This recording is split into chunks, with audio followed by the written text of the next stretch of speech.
Hello lads and welcome back to the wonderful and stressful world of a football fan, and today I am your host, as always, as you're on my channel, so that makes sense.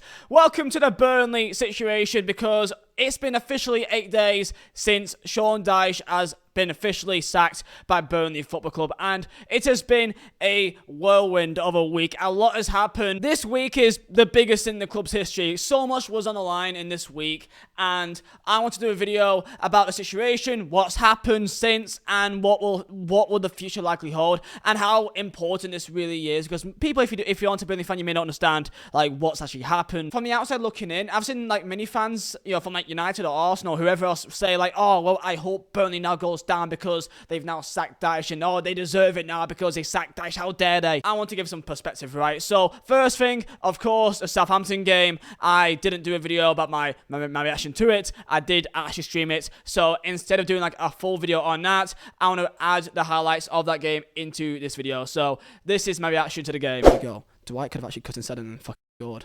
I hope he does. He needs a fucking moment. Here we go. Roberts in space. He shoots.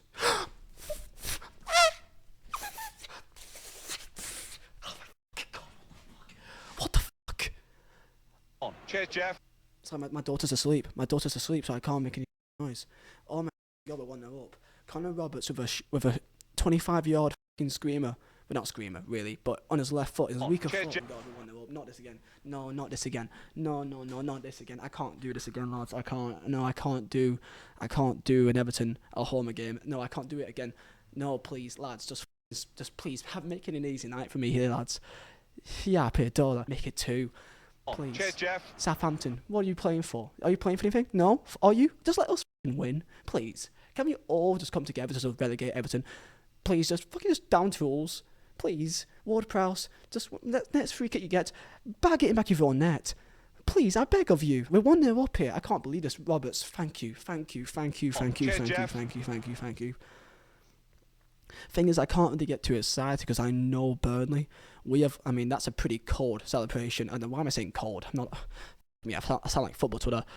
We needed that. Yeah, because if we went 1-0 down at home after Dyche leaving, I've got a bad feeling that it could get toxic quite fast. Because I know that especially the older lot of our fan base are still very pissed. Gonna get a ball in. Gets a ball in. Vegos. Roberts. What a save. J-Rod.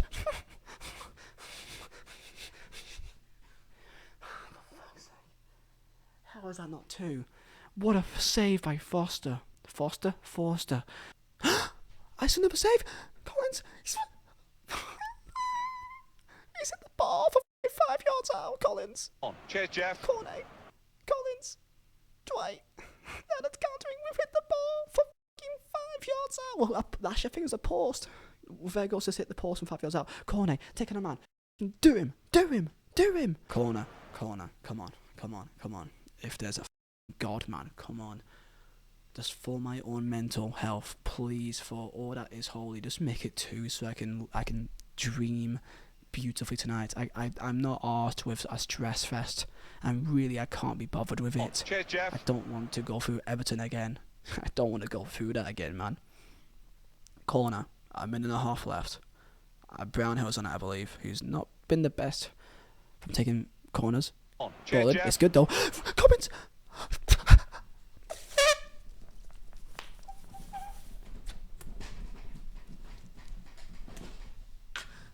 my fucking god. Cheers, Jeff.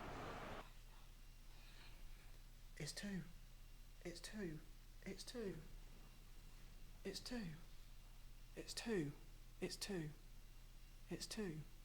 Cheers, Jeff. Why? What's wrong? Collins is saying something. There's no foul, is there? I'm sorry, but they're reacting not normal to me. I can't hear any commentary. It's in Polish. We're 2-0 up here. The second I just chatted about Brownhill's.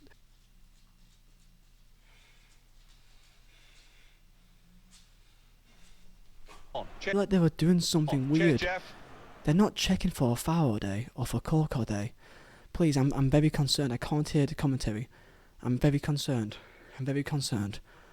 because they looked like they celebrated weirdly as if they were concerned. They're checking VAR. Oh no. Did it touch cork? You're just making a complete guess. You cannot tell from that angle if that hit cork. Cheers, Jeff. so annoyed, man, and I can't celebrate properly. I'm so annoyed. This is going to be death for me. It's going to be a death for me. Ladies and gentlemen, Burnley has won a game of football. Burnley has won a game of football. Michael Jackson is massive. Michael Jackson, best manager in the world. Won a game of football. Burnley have won a game of football. We've not lost. We've not lost in 2 games. So there's a lot to go through here of the current situation at Burnley and what's happened and what may happen. So as a Burnley fan, as a fan that's watched every Burnley game in the last several years under Sean Dyche, right? And the last 2 games, do I think that there's been a change at Burnley since he's gone? And I think there has been. Now, of course, tactically, no manager can get, tactics in place in a matter of a week or so. That's impossible, right? In a span of 6 days, our new caretaker, Mike Jackson, who was previously, I think, a Tranmere and Shrewsbury manager, has took Burnley here. So tactically, he can't really do anything. But one thing he can do, give players a bit more freedom to express themselves. And the thing that I have seen a lot in the last couple of months with Sean Dyche is that a lot of our players, they do feel like they're being held back creatively because the sole number one thing that's the most important is staying disciplined to the structure of the team. So make sure you track back and stay in your spot. In the last 2 games, it does look like we're playing, a bit better football. Is that because Sean Dyche isn't there? I don't know. Would we have won with Sean Dyche there? Potentially. The one thing I am seeing is that Vizeh is being used a lot better than what he was with Sean Dyche. Before with Sean Dyche, it was largely ball was just being hit up to his head. It's a lot more direct, and we're not giving it to him to his feet,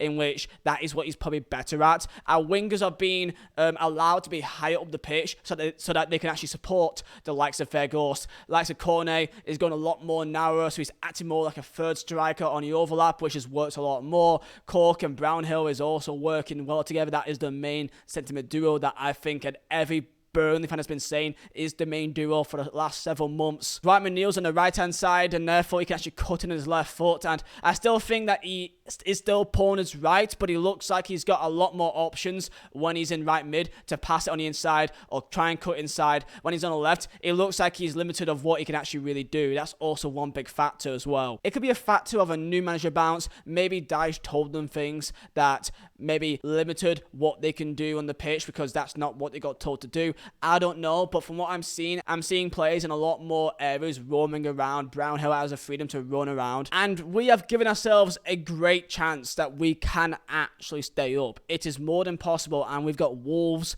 I think by the time you see this will be the day before Wolves. I'm recording this on Saturday. It's huge. It's absolutely huge. Also, one thing as well is that some Burnley fans have been annoyed by me because they think for some reason I'm against Alan Pace, which I've never said anything about Pace or the board in terms of the sacking itself was actually incorrect. I think I said several times that in terms of a football perspective, we haven't been good enough. We've been statistically the worst team for points per game in the entirety of the 92. And also, statistically, the worst team in top 5 European leagues in almost every single area in terms of possession, in terms of shots on target, in terms of chances created, in terms of progressions into the final box, final area, final third. We are just awful attacking wise. So no manager, I think, in world football would have been allowed to go as far as what Sean Dyche would have been. I think it's the right choice of moving on from Dyche. It's just wrong timing that I felt like if it was going to be done, it should have been done earlier or at the end of the season. The time that it was right now, it felt like it was very desperate of like, we've still got no new manager in, and that it was all in the unknown, in the air of how the players would react. And fortunately, they have reacted fantastically.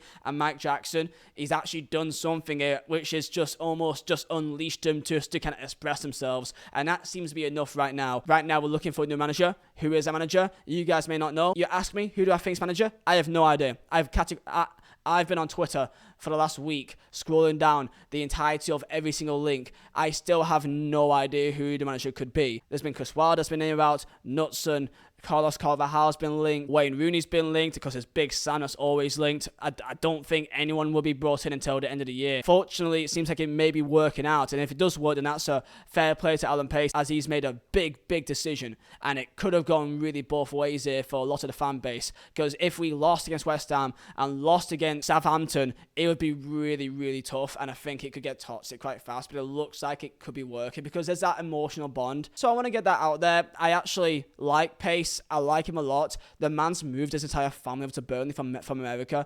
He's there watching a game. He's there every home game. He's there talking to the community every game. I've met the guy. I've spoken to him. I've worked with him. I've worked alongside the football club as a presenter or as a commentator. I've had a good amount of time talking to him, and I think that he is completely genuine. And I've seen some articles from like Daily Mail and whoever else, or the Talksport. I believe from what I've seen from him and from talking to him personally that he's got good intentions, and he wouldn't put as much time into the club and talking to the community if he didn't care and didn't want to get the best out of them. So that's my viewpoint on him. And also including that transfer policies, we've brought in Weghorst, who's a European pedigree striker, 20 goals, then 16 goals, then 17 goals, back to back in the Bundesliga. Also a striker capped for the Netherlands. That's a player which would never be at Burnley if it wasn't for him. Also Cornet. I mean, just him alone. A lad from Lyon has come to Burnley. That would never happen. Collins were also signed with him in charge. He's a great piece of business. Also Roberts as well. So almost every signing that we have made has been a good piece of business. That is why us staying up this year, this is the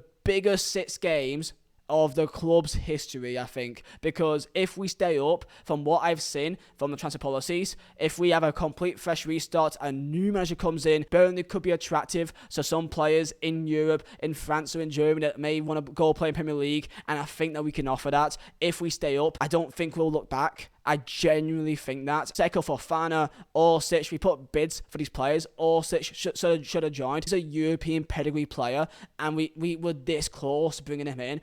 I don't know what happened. If Dynamo Zagreb just said no. Of course, by the way, for Sean Dyche as well, he put out a statement from the LMA of his just thank you to the fans and to the board and to absolutely everyone. So he said his piece. Alan Pace had said his piece. I titled the video that sacking Sean Dyche was a disgrace, and I'll be honest, like I was emotional like in the first like 24 hours, 48 hours, because like, you know, I want to try to phrase it like this, that I've been 9.5 years, 10 years, we've been with this man. And as a Burnley fan, my local team, I never thought I would see Burnley where it is right now. And the memories that he's given me travelling week in, week out from Newcastle or from Burnley on a mega bus, each week, I've had my happiest memories of my lifetime following the Clarets with my mates. And that's what football's all about. So going to Europe, me going to Aberdeen or Olympiacos away, going to Athens with mates, to go watch Burnley, my local team, the sense of pride that I felt, I can't explain it. I've only ever felt that feeling in my life 2 times, when my daughter was born and seeing Burnley playing Europe. That's how high I ranked it, because I went to every single game for the last 2-3 years before that, essentially. That's how much it meant to me. So, having that connection with Sean Dyche, and then it felt like, him just getting a club statement, and then that was it for 48 hours. I looked at it, I was like, it kind of felt empty to me. I can think that I wish they did another post or something like that, thank you, just something with Sean, and also think that it was the right choice to part ways. I could still believe these 2 things. Timing was questionable, and it's a big week, and we've done well in our first week, and from what I've seen from how we played, I think we can stay up. And if we stay up this year, Alan Pace deserves the credit of every single Burnley fan. I still believe in him, and this is the biggest 6 weeks of the club's history. I'll be doing a watch along for the Wolves game tomorrow after the game, because I'm playing a game for my football team at the same time and I can't really get it off. I'm going to put my phone on Do Not Disturb, and then after the game I will do a watch along, because I will turn off all my links to the online world. I will just go on my stream, mute everything, so I cannot hear any sort of spoilers. I'm going to watch the game live on stream, and if it's a 0-0, it's a 0-0. That'd be so weird, because you guys will know the results, so you guys will just pop in when the game's happening. So yeah, that's going on Sunday. I'll see you guys then. Tell me your thoughts down below. Do you guys think Burnley can stay? It's between us and Everton. We have got Wolves, Watford, Villa, Spurs, Villa, Newcastle. That's our 6 games. Most of the teams are either in poor form or not got much to play for. Pretty much all of them, in fact. While Everton, they've got Liverpool and Chelsea, and then Leicester away. Then they got Palace and Brentford at home as well. And then they got Arsenal as well. We're just going to stay up this year. And that's all we're going to do. I'm going to fight for it. So I'll see you guys on Sunday. And wish us luck.